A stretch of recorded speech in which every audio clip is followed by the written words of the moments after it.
disait notre frère Roger, là c'est l'heure. On va commencer notre culte, on va se mettre debout, on va chanter le chant numéro 316.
Merci pour ça, Seigneur. Merci encore pour ton amour, Seigneur. Merci encore pour tous tes bienfaits, Seigneur. Merci encore pour ta présence parmi nous, Père éternel. On n'était pas digne d'avoir une telle présence, Seigneur, mais tu l'as fait en donnant ton propre Fils, Seigneur. Merci, Seigneur, pour ton amour. Seigneur, ce matin, je te mets ce culte entre tes mains. Et tous ceux qui doivent suivre, Seigneur, que tu puisses le bénir au nom de ton Fils, Jésus-Christ, Seigneur. Amen.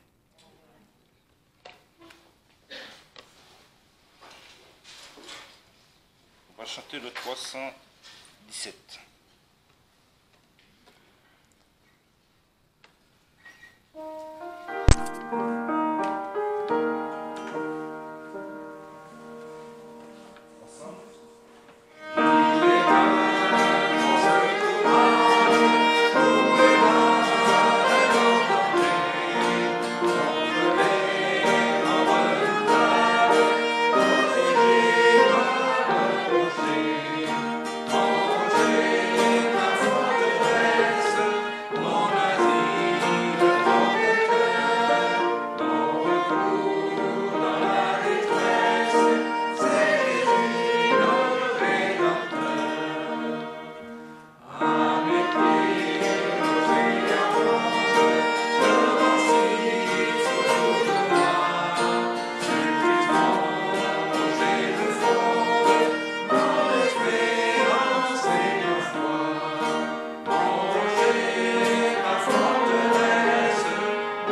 d'une âme qui se confie en Dieu. Jean-Claude, tu peux le lire, s'il te plaît? Psaume 62. Mon maître chante, selon Jéduthun, psaume de David. Mon âme se repose en Dieu seul. C'est de lui que vient mon salut. Lui seul est mon rocher, ma délivrance, ma haute retraite. Je ne serai pas beaucoup ébranlé. Jusqu'à quand vous jetterez-vous sur un homme pour le détruire tous ensemble, comme un mur qui penche, comme une clôture ébranlée? Ils ne font que consulter pour le faire tomber de son élévation. Ils se plaisent de mensonges, de leur bouche, ils bénissent, mais dans leur cœur, ils maudissent. Mon âme, repose-toi sur Dieu seul, car mon attente est en lui. Lui seul est mon rocher, ma délivrance et ma haute retraite. Je ne serai point ébranlé. En Dieu est mon salut et ma gloire. Mon fort rocher, mon refuge est en Dieu. Peuple, confiez-vous en lui en tout temps. Répandez votre cœur devant lui. Dieu est notre retraite. Les petits ne sont que néant. Les grands ne sont que mensonges. Placés dans la balance, ils seraient tous ensemble plus légers que le néant même. Ne vous confiez pas dans la violence et ne soyez pas séduits par la rapine. Si les richesses abondent, n'y mettez pas votre cœur. Dieu a parlé une fois et je l'ai entendu 2 fois. C'est que la force appartient à Dieu. À toi aussi, Seigneur, la miséricorde. Oui, tu rendras à chacun selon son œuvre. Amen. Pas de commentaires. Hein. Vous voyez que Dieu prend soin de ses enfants, on lui fait confiance. Voilà. On passe au chant suivant, numéro 318.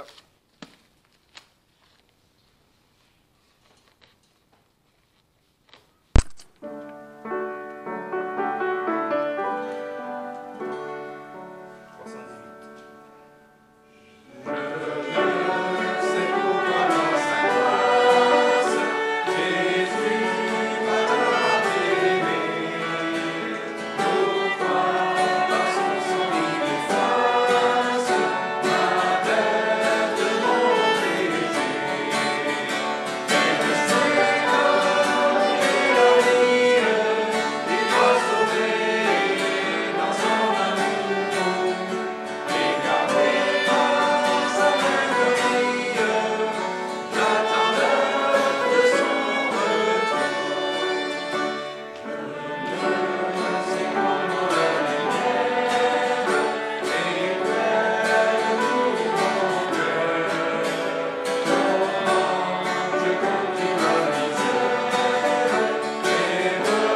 Merci Valérie.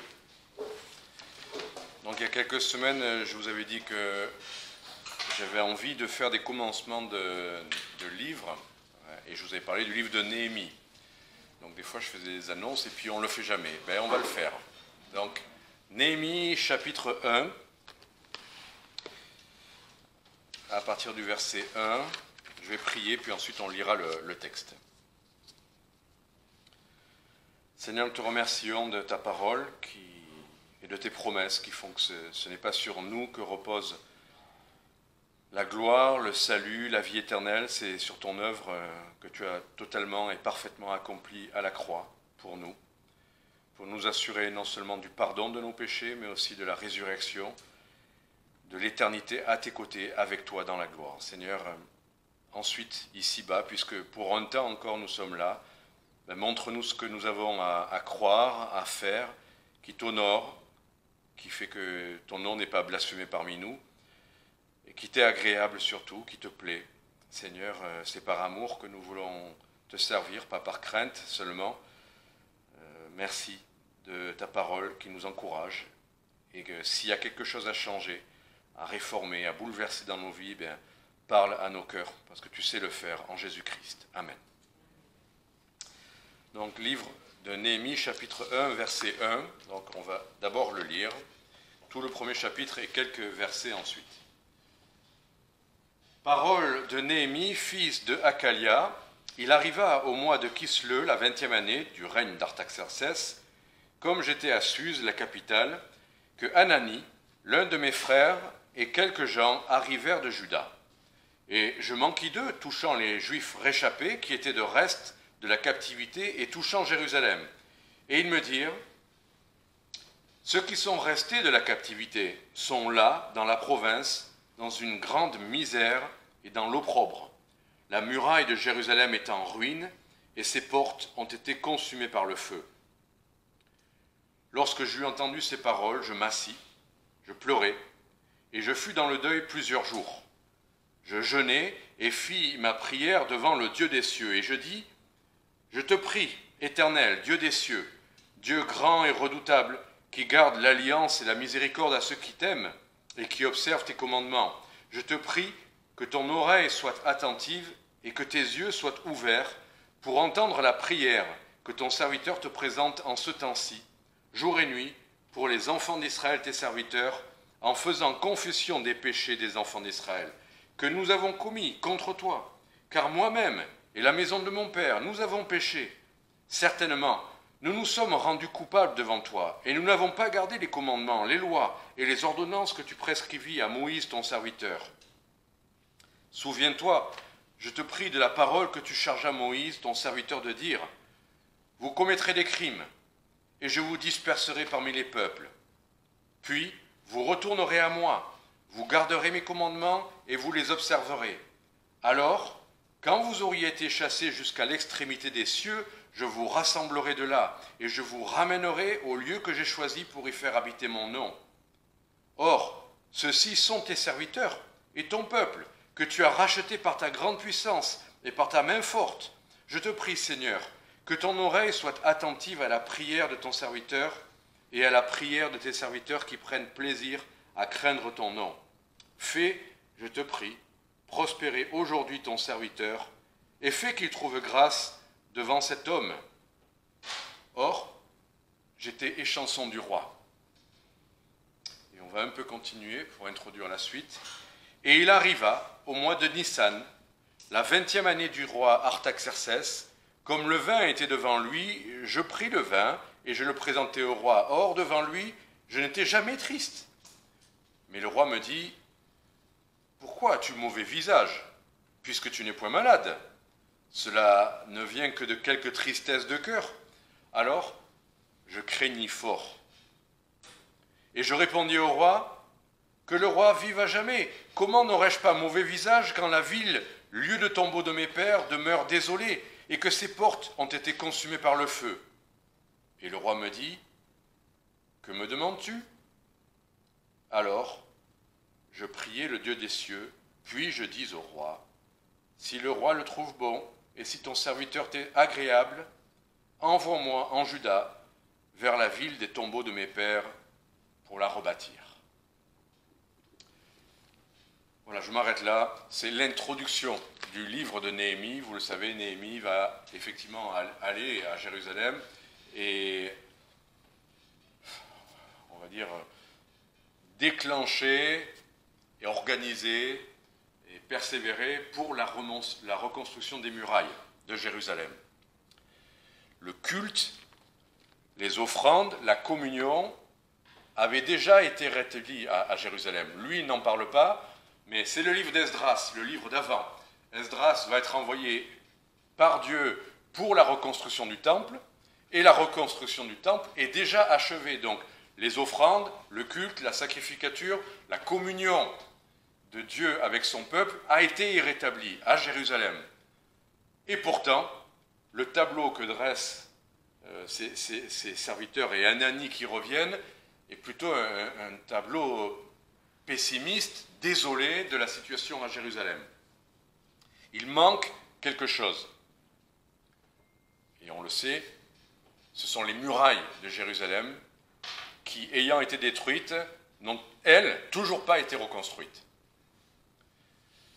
Il manque quelque chose. Alors on pourrait dire, bon, s'il y a la communion, il y a le principal, s'il y a le culte, le reste, peu importe. Sauf que, il y a le temple, qui est le cœur même de la vie entre Dieu et son peuple, mais il y a aussi Jérusalem, la grande ville, qui est la ville où normalement son peuple doit vivre dans la joie, même au quotidien.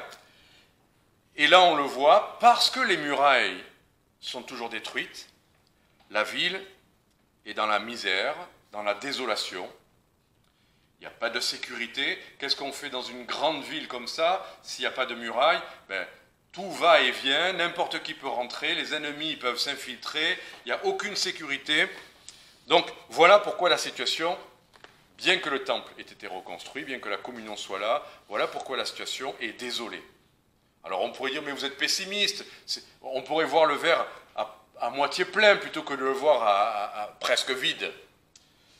Non. La situation n'est pas normale, même si le temple est rebâti.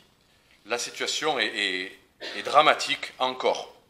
Alors, quelle application on peut faire à cette situation? On pourrait parler de notre société, la société occidentale, ou en tout cas là où nous vivons, où il n'y a plus de sécurité, où il n'y a plus, tout plein de choses. On ne va pas faire de discours politique, mais on sait que notre société a été envahie d'une grande quantité de fausses doctrines, de fausses pensées morales, religieuses. Pour beaucoup, n'importe quoi peut circuler, infiltrer les gens, et ça fait des dégâts. On pourrait voir l'Église, on peut espérer que l'Église ne soit pas dans cet état, mais l'Église de manière générale, les églises, ou même notre Église, je ne sais pas. On pourrait voir nos familles aussi, nos propres familles, où plein de mauvaises choses se sont infiltrées, vont et viennent, des mauvaises pensées, des choses qui n'ont pas leur place, des pratiques. Et on pourrait voir tout simplement, individuellement, nos propres pensées, nos propres cœurs. Philippiens chapitre 4, versets 7 et 8, je vous rappelle ce verset, donc Philippiens chapitre 4. Comment Dieu voit normalement ce qu'il doit y avoir dans nos cœurs et dans nos pensées. Bon, donc dès que tu y es, Philippiens chapitre 4, versets 7 et 8. Je ne sais pas, bon, sinon je vais le lire moi.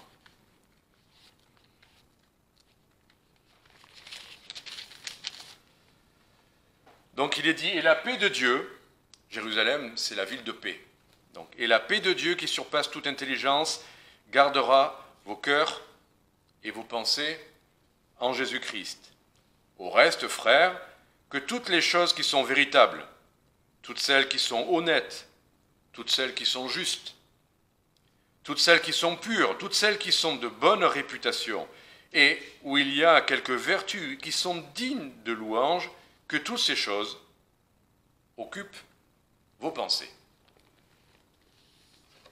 C'est à chacun de nous de savoir si nos pensées, si nos cœurs sont remplis de la paix de Dieu, si nos cœurs sont en Jésus-Christ, toujours abondant à le voir à la croix pour nos péchés, à la voir nous aimant, le voir partout et lui rendre gloire pour ça. Et si toutes nos pensées sont bien vertueuses, dignes de louange, est-ce qu'on pourrait les exposer franchement si dans les systèmes d'entreprise, il y a Internet. Et des fois, des gens utilisent Internet à des choses pas très nettes, justement. Internet, pas très net. Et certains peuvent voir où vous êtes allé voir, en l'occurrence. Ça fait peur à beaucoup de gens, justement.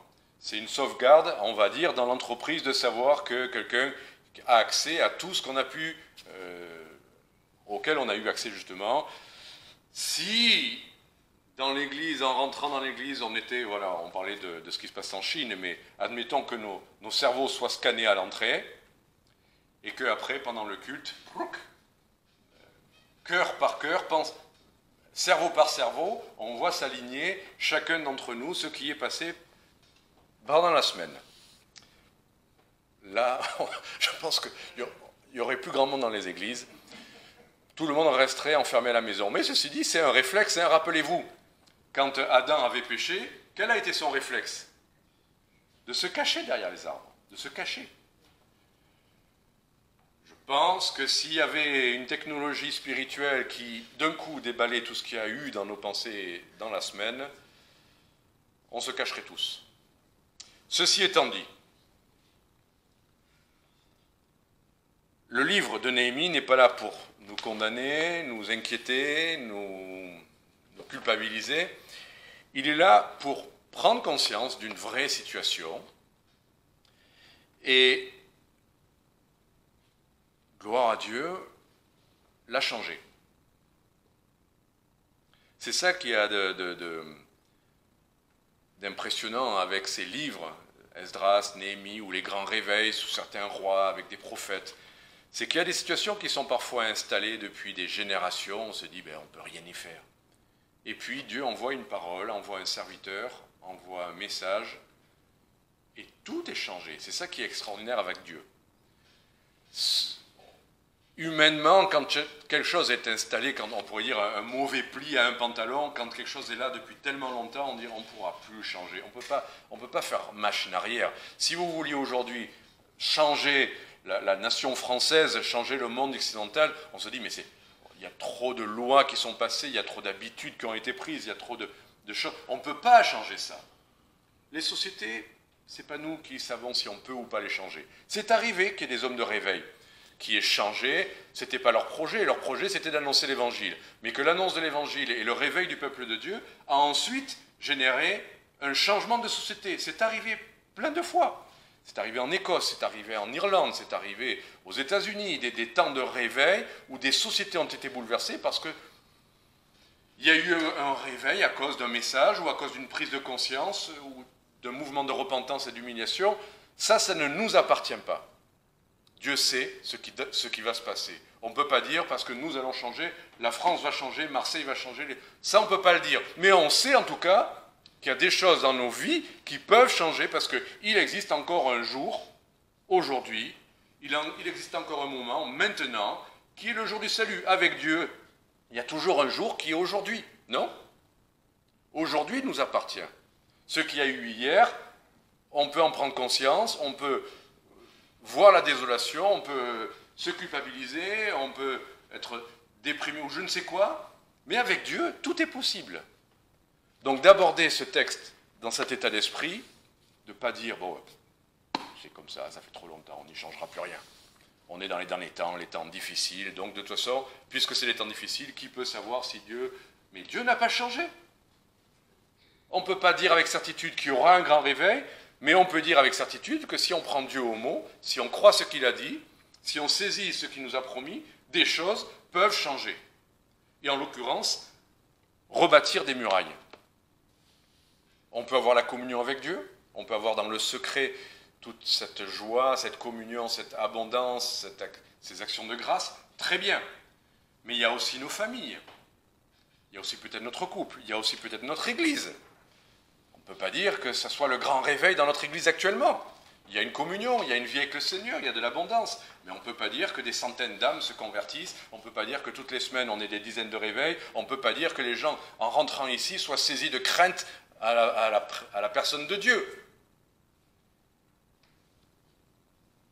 Et nos pensées, nos sentiments au quotidien.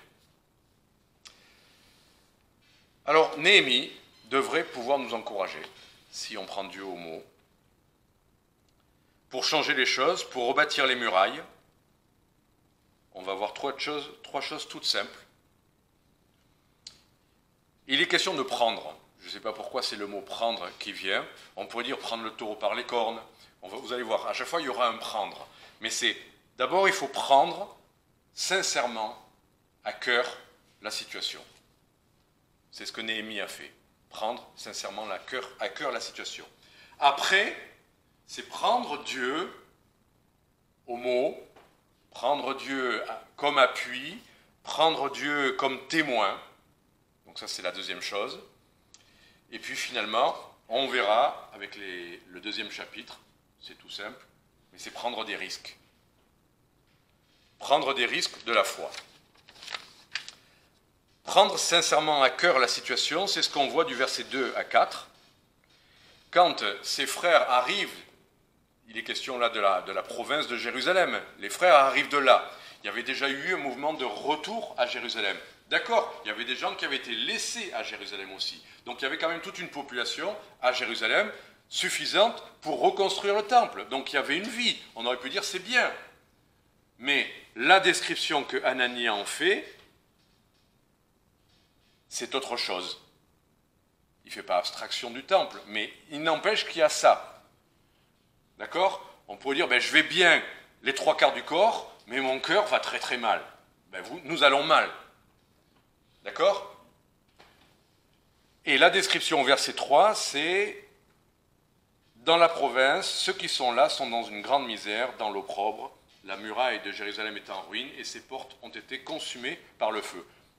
Ce n'est pas une description pleine d'adjectifs pour toucher les sentiments. Il n'y a pas une surenchère émotionnelle dans ces termes-là. Il y a un rapport simple, précis, avec des mots appropriés.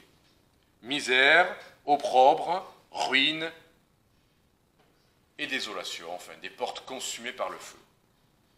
C'est déjà beaucoup.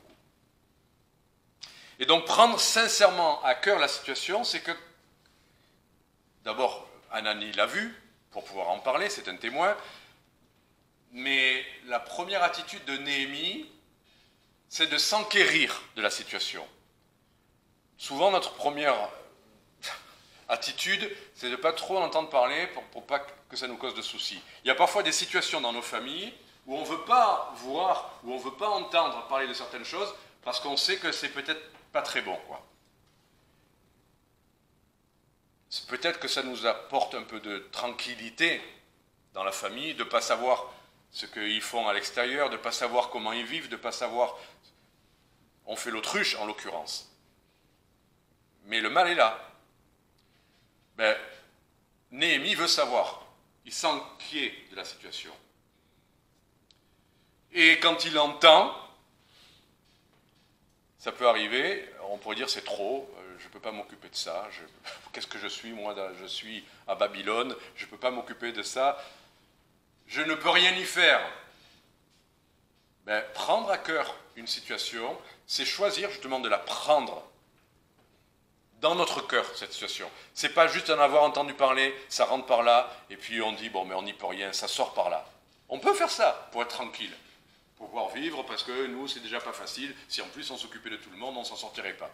Non, prendre à cœur, c'est entendre, et c'est prendre conscience, avoir bien écouté ce qui a été dit, et pour prendre à cœur, c'est ce que Paul, c'est l'expression, c'est pour ça que je le répète, il parle à un moment donné d'un besoin, et il dit, mais vous êtes les seuls à avoir pris sincèrement à cœur, pas pour l'apparence, pas pour dire, d'avoir dit 2, 3, les pauvres, et puis après, ne rien faire.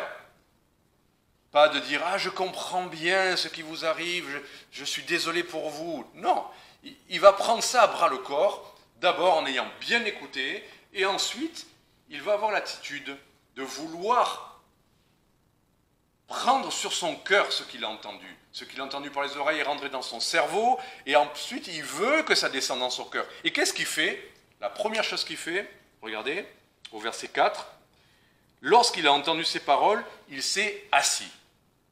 C'est très facile dans notre quotidien, en entendant des mauvaises nouvelles de quelque chose, j'ai pas le temps, je t'entendrai, comme avait dit, je t'entendrai là-dessus plus tard.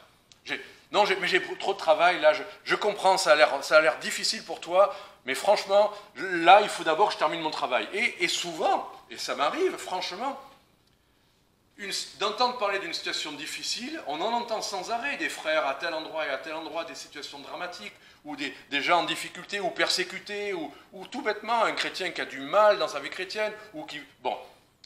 Et on a du travail, enfin j'allais dire on a du boulot, mais on a du travail même pour le Seigneur. On a nous-mêmes notre propre piété, on doit lire la Bible. Oui, mais je t'entendrai là-dessus, d'abord je dois lire la Bible et prier. Bon, mais d'abord, est-ce que tu ne dois pas m'entendre? À voir, je ne sais pas dans quel ordre on doit mettre les choses. Mais lui, il s'assied. Vous avez jamais vu ça? Quelqu'un qui vient dans la cuisine, vous avez des invités, et il commence à vous parler de ses problèmes, et vous continuez à travailler. Oui, je t'écoute. Vous continuez à travailler, vous n'êtes pas vraiment là. Mais le premier geste de quelqu'un qui écoute vraiment, c'est qu'il s'arrête. Il s'assied, il se met en face de vous, et il vous écoute. Néhémie avait du travail. Il était dans la cour du roi, je vous assure qu'il avait des responsabilités. Hein. Mais il s'assied. La situation est sérieuse, il s'assied. Il arrête ce qu'il fait. Et ensuite, c'est là qu'on voit que l'information commence à descendre. S'asseoir, c'est déjà la laisser un peu descendre, mais ensuite il pleure.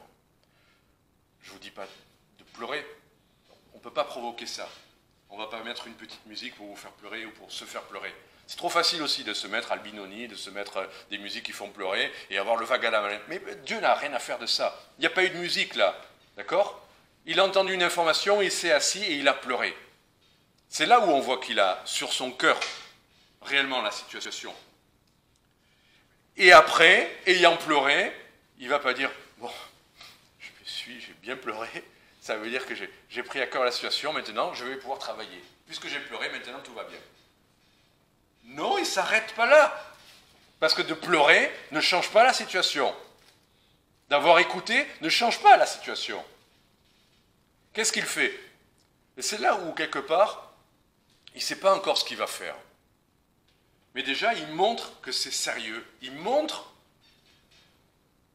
parce qu'il va jeûner, qu'il prend ça réellement au sérieux. Je vous assure que quand les gens, ils viennent dans la salle de bain, ils se pèsent, ils ont vu qu'ils ont pris 10 kilos, ils prennent les choses à cœur et ils entament. C'est eux qui font ce qu'ils veulent, je ne dis pas. Mais parce qu'ils ont pris ça sincèrement à cœur, ils vont commencer à faire un régime, par exemple. Et nous, les chrétiens, on entend des choses dramatiques parfois, des situations d'église, des situations de famille. On entend l'info, on pleure, on va peut-être prier. Mais combien de fois on a jeûné? Le jeûne, ce n'est pas obligé dans la Bible. Dans le Nouveau Testament, il est question à plusieurs reprises du jeûne, mais ce n'est pas clair. Dans les épîtres de Paul, en tout cas, quand il parle de jeûne, il parle de son propre ministère et il parle de jeûne fréquemment, mais on ne sait pas si c'est parce qu'il n'avait pas de ressources matérielles pour manger ou si c'est un exercice spirituel. Ce n'est pas limpide. Je ne vais pas vous faire un long développement sur les vertus du jeûne spirituel dans l'Église. Le Nouveau Testament, oui, il y a ce verset où Jésus dit « Ces sortes de démons ne sortent que par le jeûne et la prière ». Une autre traduction dit que par la prière. Alors ceux qui disent la foi disent la prière ça suffit, ceux qui disent oui mais être entier dans ce qu'on fait il faut le jeûne, que chacun fasse comme il a résolu. Mais quoi qu'il en soit, prendre la mesure de la situation fait qu'on fait tout ce qui est en notre conviction et en notre pouvoir. La conviction que vous avez besoin de faire un jeûne, faites ce jeûne. C'est pas parce que d'un coup vous avez gagné l'accès à Dieu. L'accès à Dieu, on l'a par la foi et dans la prière. Il n'y a pas de souci avec ça. Mais si vous pensez que vous devez jeûner pour ça, si vous pensez que c'est assez sérieux, qu'il faut vous préparer à quelque chose, faites-le. C'est entre Dieu et vous. Point à la ligne. On ne va pas faire une liste là de déclarations, on va jeûner avec l'Église. Faites ce que le Seigneur vous met à cœur. D'accord ? Publier un jeûne, c'est un discours, enfin, c'est des termes qu'on voit sous l'Ancienne Alliance pour Israël. Ce n'est pas une expression du Nouveau Testament. On ne publie pas des jeûnes, on ne le voit pas. Maintenant, si vous avez à cœur, faites-le. C'est entre Dieu et vous.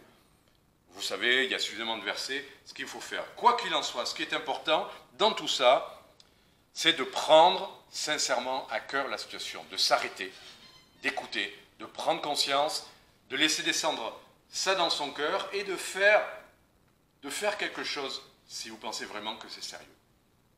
Deuxième chose, c'est prendre Dieu, que ce soit le premier réflexe qu'on ait. Prendre Dieu pour témoin et comme appui là-dedans. C'est la fin du verset. Quand il a jeûné, la conclusion du verset est, verset 4, « Et je fis ma prière devant le Dieu des cieux. » Son premier réflexe, d'accord, il s'est humilié, il a pris à cœur tout ça. Mais son premier réflexe, c'est pas après de se lever et de commencer à dire à tous ses frères et sœurs, voilà ce qui s'est passé là-bas, voilà. Et souvent on fait ça. On a entendu l'information et on trouve que notre participation, c'est de partager, vous savez, sur Internet, vous partagez l'information et là vous pensez que ça y est, j'ai fait ce qu'il faut, même s'il faut signer une pétition, je la signe aussi, comme ça, j'ai fait tout ce que j'avais à faire. La première chose à faire, là, c'est entre Dieu et vous. Là encore. Néhémie, il prie Dieu. Il aurait pu en parler à tous ses collègues de la synagogue, enfin, excusez l'expression, peut-être qu'il n'y en avait pas, mais enfin, il aurait pu en parler aux autres, essayer de rameuter tout le monde. Non, la première chose, c'est prendre Dieu à témoin de la situation. Et c'est ça que nous avons à faire. Premièrement, prendre Dieu à témoin et prendre Dieu pour appui. Faire une prière. Et la prière, là, en l'occurrence, elle est courte, mais elle est relativement conséquente aussi. C'est tout le reste, hein, du verset 5 au verset 11, c'est la prière de Néhémie. Elle est courte parce que, en réalité, c'est quoi? C'est 6 versets. C'est pas beaucoup, 6 versets, franchement, pour changer notre famille, pour changer notre situation, pour faire 6 phrases, c'est pas énorme. Mais on va quand même étudier qu'il y a du contenu là-dedans. Et que des fois, on n'a pas besoin de faire les longs développements, pas besoin de prier des centaines de jours d'affilée. Il l'a fait. Je pense que cette prière, il l'a renouvelée, il l'a faite plusieurs jours. C'est ce qu'il dit. Il dit, je te la présente nuit et jour, cette prière. Mais voilà ce qu'elle dit. Et on va voir que cette prière, elle a 4 facettes, qui toutes sont indispensables. Première facette, verset 5, « Je te prie, Éternel », d'ailleurs il le dit même au verset 4, « Dieu des cieux ». Là, il ne vient pas prier papa pour ses propres besoins. Pour une chose aussi grave, aussi grande, il prie le Dieu des cieux. Vous vous rappelez comment commence le Notre Père? Quand Jésus nous dit à nous, chrétiens, de prier, on s'adresse au Père, mais il dit « Notre Père qui est aux cieux ». C'est fondamental. La première chose, c'est nous rappeler que quand on prie, on s'adresse à Dieu. C'est énorme ça, le Dieu des cieux. Oui, il y a le Dieu qui est venu habiter en nous, qui est compatissant, qui est miséricordieux, mais c'est quand même le Dieu des cieux. Celui qui règne au-dessus de nous. Celui qui a, on pourrait dire plein de choses là-dessus, qui a tout pouvoir, qui peut tout changer, parce qu'on s'adresse à lui. On ne fait pas reposer le changement sur nous, on s'adresse au Dieu qui peut tout changer. C'est la première chose, se rappeler qui est Dieu, et c'est pour ça que notre Père dit que ton nom soit sanctifié. Ce Dieu-là, ce n'est pas un petit Dieu comme les idoles, qu'on appelle, qu'on frotte une lampe, c'est le Dieu qui règne dans les cieux. Et que ton nom soit sanctifié, ça veut dire qu'on se rappelle que tu es saint. Voilà, le Dieu des cieux qui est saint, il dit aussi qui est redoutable, grand et redoutable. Est-ce qu'on a peur, franchement, d'une situation? Est-ce qu'on pense qu'elle est impossible, alors qu'on a affaire au Dieu des cieux saint, grand et redoutable. Je vous l'ai déjà dit, quand j'étais jeune, j'avais deux amis qui étaient très musclés, et je savais, moi je n'étais pas très musclé, et c'est vrai que je craignais certains endroits qu'on m'embête ou je ne sais quoi. Mais quand ils étaient là, je dis venez nous embêter, j'avais envie qu'on vienne nous embêter, parce qu'il y avait un Tristan, et c'est vraiment des malabars qui font peur, quoi. Quand vous avez un Dieu grand et redoutable, vous ne craignez pas les situations. Vous pouvez les craindre, on va le voir, mais vous y allez quand même. Ceci étant dit, on s'adresse à ce Dieu grand et redoutable. Versets 6 et 7. Bon, d'ailleurs, excusez-moi, je suis obligé de compléter. Ce Dieu grand et redoutable qui garde l'alliance et la miséricorde à ceux qui l'aiment et qui observent ses commandements. C'est quand même, ayant compris qui est Dieu, c'est quand même ce Dieu qui a fait une alliance avec nous et qui la garde. On sait qu'on s'adresse à quelqu'un que quand il s'engage, ça va être repris un peu plus tard dans la prière, mais quand il s'engage à quelque chose, il garde. Lui, il n'oublie pas, il ne change pas d'avis, il ne fait pas un alinéa. S'il s'est engagé quelque chose, et ça c'est fondamental, et il le fait par miséricorde. Il est grand, il est redoutable, mais avec nous, il agit avec miséricorde. Si nous, on le prend au mot, si nous, on garde ses commandements, si nous, on garde sa parole. Donc deuxième chose maintenant, versets 6 et 7, « Je te prie que ton oreille soit attentive, que tes yeux soient ouverts, pour entendre la prière de ton serviteur, qu'il te présente en ces temps-ci, jour et nuit, pour les enfants d'Israël. » Il insiste un peu en parlant de cette prière, d'accord, mais maintenant il passe à la deuxième idée, en faisant confession des péchés des enfants d'Israël, que nous avons commis contre toi, car moi-même et la maison de mon père, nous avons péché. Sa prière, il l'adresse, il fait appel à Dieu, il attire son attention, il dit tes yeux, tes oreilles, écoute ma prière, mais je la fais en faisant confession de mes péchés. En faisant confession des péchés, je prie pour Israël, mais je fais confession des péchés d'Israël. Je fais confession de mes propres péchés. Il aurait pu dire, oh, Israël, ils sont tombés et tout ça, mais moi, ça va, je prie pour eux parce qu'eux, ils sont tombés. Non, il est dedans. Il dit, moi et mes pères, on n'a pas fait mieux. Si on en est là aujourd'hui, c'est qu'on est concerné. Et peut-être que nous avons notre part. Des fois, on voit une situation qui ne va pas. C'est difficile pour nous de savoir. Bon, chacun est responsable pour lui-même. Nos enfants sont responsables pour eux-mêmes. Ils prennent leurs propres décisions. Mais ceci dit, on a l'exemple de Adam. C'est Ève qui a péché, et pourtant Adam est puni aussi.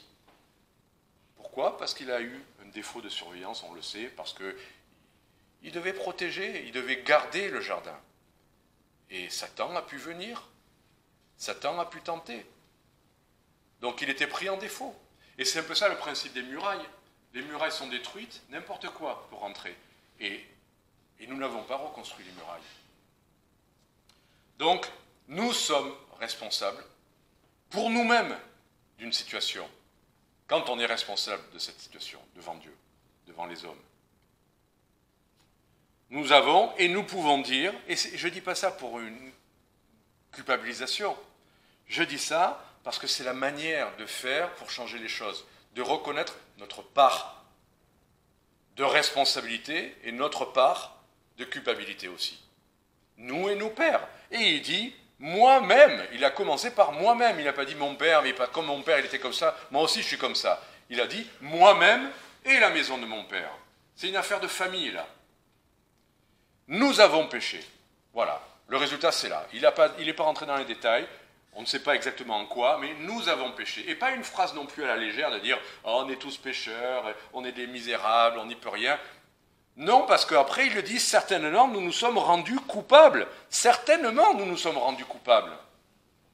Si on en est là aujourd'hui, bien sûr, tout le monde est responsable pour lui-même, mais certainement, nous nous sommes rendus coupables. Nous avons fait quelque chose devant toi, c'est ce que dit le verset, hein, coupable devant toi. Ne cherchons pas devant les hommes, coupable devant toi. Je sais ce que tu m'as demandé, je sais ce que j'ai fait ou que je n'ai pas fait. Certainement, je suis coupable de ne pas l'avoir fait. Pourquoi? Nous n'avons pas gardé les commandements, les lois et les ordonnances que tu prescrivis à Moïse ton serviteur. Point à la ligne.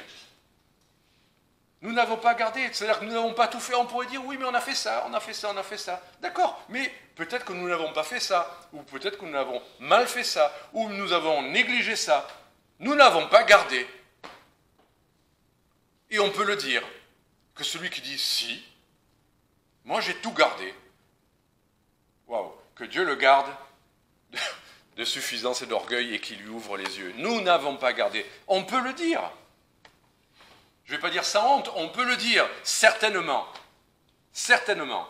Que ce soit en piété, que ce soit en préservation de nos oreilles, de nos yeux, que ce soit en manque de consécration, en manque d'amour, je ne sais quoi. Certainement, nous nous sommes rendus coupables devant toi. Point à la ligne. La confession, c'est pas maintenant je vais passer mon temps pour toi, je vais me flageller tous les jours et je vais te le répéter tous les jours pendant des années. Nous sommes coupables et peut-être qu'à la fin, à force de parole, tu finiras par accepter de me pardonner. Non, il confesse, c'est ça l'idée. Il confesse, il reconnaît certainement. Et maintenant, troisième phase. Maintenant, après m'être rappelé qui j'étais moi et mes propres responsabilités, faiblesses. Maintenant, c'est intéressant, il passe à une forme offensive de la prière. Pas offensive, agressive. Offensive. Maintenant que tout ça est dit, que tu me demandais de confesser, j'ai confessé, que j'ai reconnu ma part. Maintenant, verset 8, souviens-toi, je te prie de la parole que tu charges à Moïse, ton serviteur, de dire, vous commettrez des crimes, et je vous disperserai parmi les peuples. Maintenant, on rappelle à Dieu ce que lui-même avait dit. On s'est rappelé qui nous sommes, mais on rappelle aussi à Dieu ce qu'il a dit. Et Dieu n'est pas surpris que nous ayons été coupables. Il l'a même dit. Il a dit, vous commettrez des crimes. Alors, ne croyons pas que parce qu'il l'a dit, nous le faisons. Ce n'est pas un ordre que Dieu a donné à Israël, vous commettrez des crimes, hein, et alors Dieu ne nous demande pas de pécher. Comme il est écrit dans 1 Jean, quand il dit si nous confessons nos péchés, il a dit mais je vous ai écrit ces choses afin que vous ne péchiez point, pas pour que vous en profitiez à fond. Parce que vous savez que la machine à laver fonctionne, allez-y, profitez-en. Non.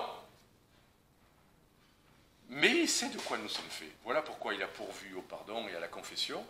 Et à la fois, il n'est pas surpris qu'Israël ait été coupable. Il n'est pas surpris, il a dit, il le savait dès le départ, il a dit, vous commettrez des péchés, je le sais. C'est ça que Dieu dit. Et ensuite, je vous disperserai parmi les peuples. Vous avez été punis, entre guillemets, vous le savez. Et puis, verset 9, vous retournerez à moi. Il ne dit pas, vous retournerez à Jérusalem. Ils ont été dispersés, et Dieu a dit, vous retournerez à moi, d'abord. C'est, les Hébreux, les Juifs appellent ça la teshuva, la tchouva. Ce mouvement de rentrer en soi pour revenir à Dieu. Ce mouvement de repentance. Ce mouvement-là dont on vient de parler, de se reconnaître certainement coupable. Que s'ils sont dispersés, ils doivent se rappeler ce que Dieu avait dit. Il a dit, si vous êtes dispersés, c'est que vous avez été coupables. Donc si nous sommes dispersés, c'est que nous sommes coupables. Et quand nous l'avons reconnu, quand nous faisons ce mouvement de revenir à Dieu, parce qu'en le reconnaissant, nous revenons à Dieu. On ne revient pas à Dieu autrement en faisant plus. On revient d'abord à Dieu en reconnaissant ce qu'on a fait ou pas fait, ou mal fait. C'est comme ça qu'on revient à Dieu. Rappelez-vous le fils prodigue, il était parti, il est rentré en lui-même, c'est typiquement la teshuva, symboliquement pour Israël. Il s'est rappelé ce qu'il a perdu, il s'est rappelé où il devait être, dans la maison de son père, avec son père, béni, aimé, et il se voit dans la misère, là, il se voit dispersé, loin de tout, à manger des choses pour les cochons, que même les cochons ne mangent pas. C'est ça la teshuva, c'est ça, revenir à Dieu. C'est pas faire organiser un voyage pour revenir à Jérusalem. C'est d'abord faire ça. Et vous garderez mes commandements et vous les observerez. Donc, c'est dans la dispersion qu'on commence le changement. C'est pas de dire, quand je serai à Jérusalem, je recommencerai à faire ce qu'il faut. Non, là où tu es, aujourd'hui, encore loin, reviens à moi, reconnais, observe maintenant, commence à changer ta vie, ce que tu dois changer, ce que tu peux changer, fais ta part. Et Dieu dit, alors, quand vous auriez été chassés jusqu'à l'extrémité des cieux, je vous rassemblerai, je vous ramènerai au lieu que j'ai choisi pour y faire habiter mon nom. Et Dieu nous ramène, si nous faisons notre part, la repentance, la confession, la reconnaissance de notre culpabilité, si nous réformons aussi ce qu'on peut réformer, soyons sérieux, c'est pas de dire, de se lamenter d'avoir mal agi et de recommencer tous les jours, parce qu'il faut changer quand même. D'accord ? Première étape, repentance, confession, mais ensuite, il faut quand même régler des choses, arrêter certaines choses, changer ce qu'on peut changer. On ne retrouve pas la présence et la communion avec Dieu avant d'abord corriger ce qu'on doit corriger. Ce n'est pas grand-chose des fois, ces petites corrections, dans notre emploi du temps, dans ce qu'on doit demander pardon, ce qu'on doit accepter de faire maintenant. On le sait, c'est des petites choses précises que Dieu nous montre. On a peut-être fait 98% des choses qu'il fallait, mais les 2% que Dieu nous a montrés, tant qu'on les laisse là, ben, ce n'est pas bien réglé. Et quand on le fait, Dieu nous ramène.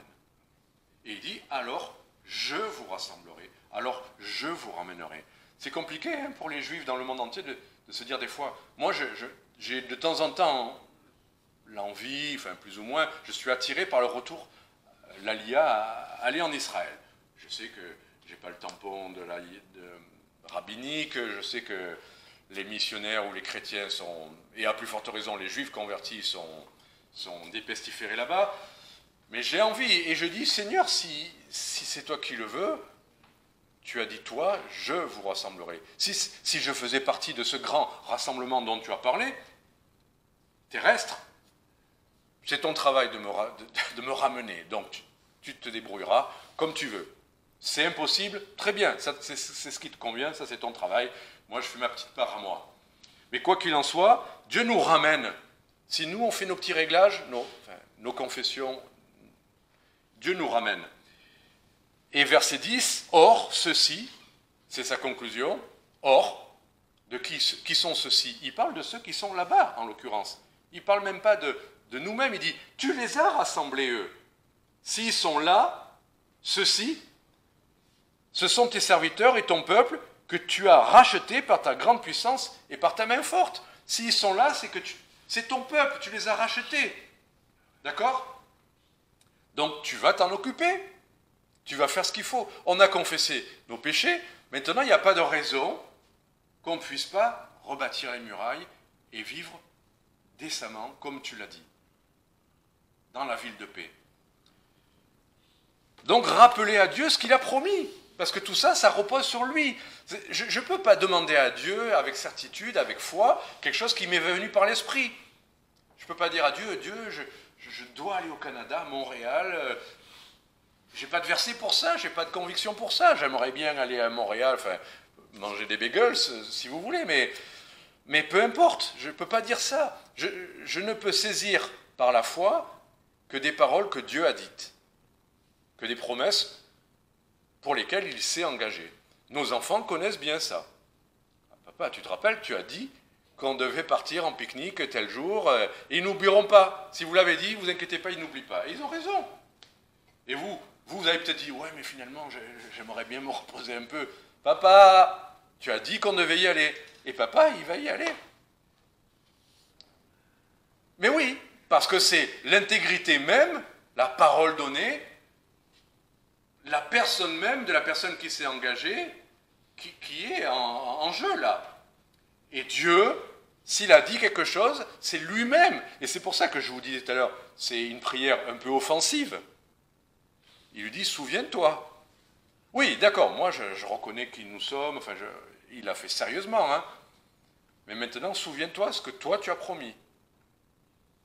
Si on fait ce que tu as dit, souviens-toi que toi tu dois faire ta part. Et Dieu n'est pas offusqué qu'on le prenne au mot.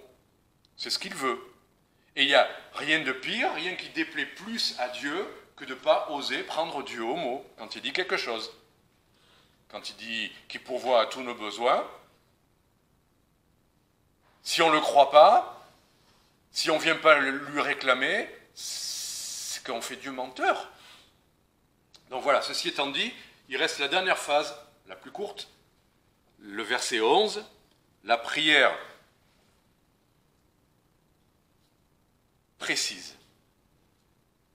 Voilà, on a parlé de repentance, de retour, de rassemblement, mais là, verset 11, maintenant, quelque part, c'est comme une flèche, tout a été préparé, il y avait la corde, il y avait le bois bien tendu, il y avait le bois de la flèche, il y avait les feuilles, mais vous tirez une flèche comme ça, qu'est-ce qui va se passer? Je vais tirer avec un super arc, je vais tirer avec ma flèche, elle va rebondir sur le mur. Qu'est-ce qui manque là, les amis? Juste pour être sûr que vous suivez bien. Qu'est-ce qui manque à la flèche?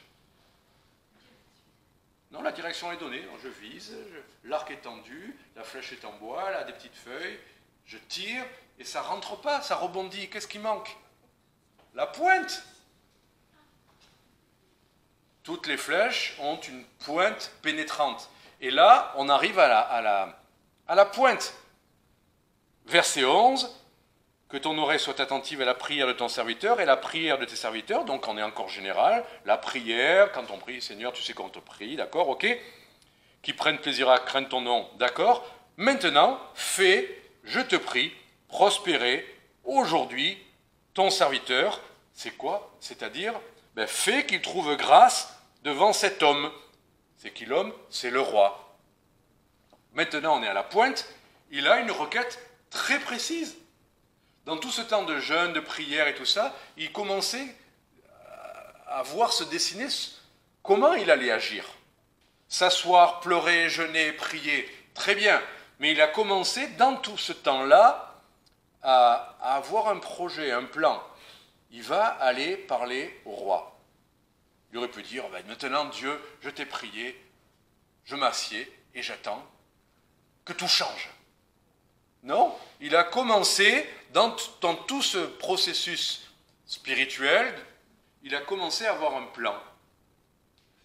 Est-ce qu'il avait tort, est-ce qu'il avait raison? On aurait pu dire, pourquoi il se soucie du roi? Il n'a qu'à croire dans le roi des rois et le seigneur des seigneurs. Pourquoi il va aller parler au roi?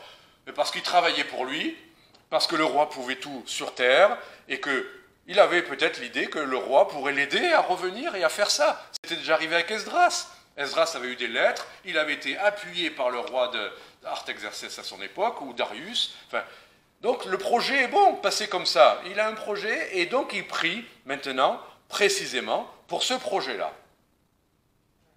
C'est la pointe de la flèche. Tout le reste serait inefficace si nous n'avons pas quelque chose qu'on commence. Et on termine. Maintenant qu'il a fait cette prière précise, tu vois, Seigneur, j'ai ce projet de parler au roi, fais que je trouve grâce. Là. Et qu'est-ce qui se passe ensuite? Et c'est le dernier point. Il va prendre le risque. Maintenant, il se lance. Il va passer à l'action. Tout le reste était une action auprès de Dieu, un travail intérieur, une réforme personnelle. Mais maintenant, il faut taper là où, entre guillemets, ça fait mal. Enfin, il faut appuyer sur ce qu'il faut. Et il va commencer par le roi. Pour pouvoir aller là-bas, il faut passer par le roi. Et il va y aller. Et vous savez quoi? Quelque part, il avait peur. Et il le dit. Au verset 2, il dit « Alors je craignis fort ». Quand le roi lui dit « Pourquoi tu as l'air de mauvaise humeur aujourd'hui? Tu n'es pas malade là? Non, tu n'es pas malade. » On sait qu'on ne doit pas se présenter devant le roi en faisant la tête. Voilà. Content. On ne travaille pas comme ça devant le roi. On doit être toujours content. C'est le roi, c'est le grand roi, on le sert avec aimablement, sourire, on fait, en tout cas. Et là, manifestement, devant le roi, il fait la tête. Le roi le remarque, hein. Le roi le remarque, il lui dit, qu'est-ce que c'est? Tu as une peine de cœur alors. Et il craint fort, parce que là, les grands rois peuvent se fâcher pour rien. Rappelez-vous de cette histoire avec Joseph, le panetier et les chansons, donc celui qui s'occupe du vin pour le pharaon, comme celui qui s'occupait de la nourriture, du pain, le roi et le pharaon, et ça lui passait comme ça, tiens, allez, en prison. Les deux restent en prison, les deux sortent, et il y en a un qui dit, ah ben tiens, toi je te coupe la tête, et toi je te garde. Les grands rois faisaient ce qu'ils voulaient de leurs serviteurs. On ne pouvait pas dire, ah c'est mon premier ministre, je le cajole, Vous voyez, les serviteurs, si le roi se mettait en colère, bing, vous étiez non seulement renvoyé, mais on vous coupait la tête, on vous jetait au crocodile. Voilà pourquoi je craignais fort. C'était la même chose avec Esther, quand elle, bien qu'étant la femme du grand roi, elle était terrorisée, enfin humainement, à l'idée d'aller se présenter devant lui, parce qu'on ne se présente pas comme ça. On ne fait pas des requêtes comme ça au grand roi. On ne profite pas qu'on est à côté de lui pour lui glisser une recommandation ou je ne sais quoi. Donc il a peur, mais il prend le risque. Il prend le risque. Il a fait tout ce qu'il avait à faire devant Dieu. C'est là où il est humain, il est comme nous. Il s'est mis, pour faire ce qu'il espère faire, il s'est mis dans une situation pas facile. Pour servir le Seigneur, il est possible que le Seigneur vous place dans des situations d'équilibriste, de vous jeter dans le vide par la foi, entre guillemets, pas physiquement, mais vous engager matériellement pour un projet, et quelque chose n'est pas encore réglé, ou je ne sais quoi. Ou engager votre vie dans un ministère alors que vous n'avez pas comment vous allez pourvoir. Il y a des quantités de situations où, par la foi, pour faire ce que Dieu vous a mis à cœur, vous allez prendre un risque. Ah oui, mais Seigneur, j'aimerais bien que tu me promettes, par exemple, que ça marchera bien. Que tu me promettes que chaque pas, j'aurai 1000 € pour le pas suivant, enfin, ou je ne sais quoi. On aimerait bien que, il dit, il pourvoira tous nos besoins. On n'a pas à s'inquiéter. Mais parfois, par la foi, on va prendre un supplément de risque qui nous met dans des situations plus risquées, on va dire, c'est clair, pour notre équilibre, pour notre santé, pour notre foyer. On risque l'échec. On va entreprendre quelque chose, on risque de se faire rabrouer, humilier, rembarrer, comme on dit. On peut... Mais il prend ce risque. Voilà. Il prend ce risque. Et quelle est, avant même de parler au roi, sa dernière action? C'est beau, hein? Il ne fait pas, je ferme les yeux et je vais respirer 6 fois pour me détendre. Non. Verset 4. Alors, je priai le Dieu des cieux. Il avait déjà prié. Il pourrait dire, bon, maintenant j'ai prié, j'ai qu'à me jeter à l'eau, là. Jusqu'au dernier détail, jusqu'à la dernière seconde, il veut dépendre de Dieu. Voilà. Alors, veut-on changer? Est-ce qu'on a pris conscience de quelque chose et on veut changer ces choses? Peut-être rebâtir ce qui est détruit. Rappelez-vous, vous garderez ce texte à l'esprit. Il faut d'abord prendre sincèrement à cœur les choses ou la situation. Ensuite, c'est prendre Dieu pour appui. Faites pas par vous-même des choses, faites ce que vous avez à faire à l'égard de Dieu, devant Dieu. Et au final, il faudra quand même entreprendre. Au final, il faudra quand même se lancer. Au final, il faudra quand même passer à l'action. Prendre le risque de la foi. Rappelez-vous la liste des héros de la foi. Ils ont tous, à chaque fois, c'est la phrase, par la foi, ils.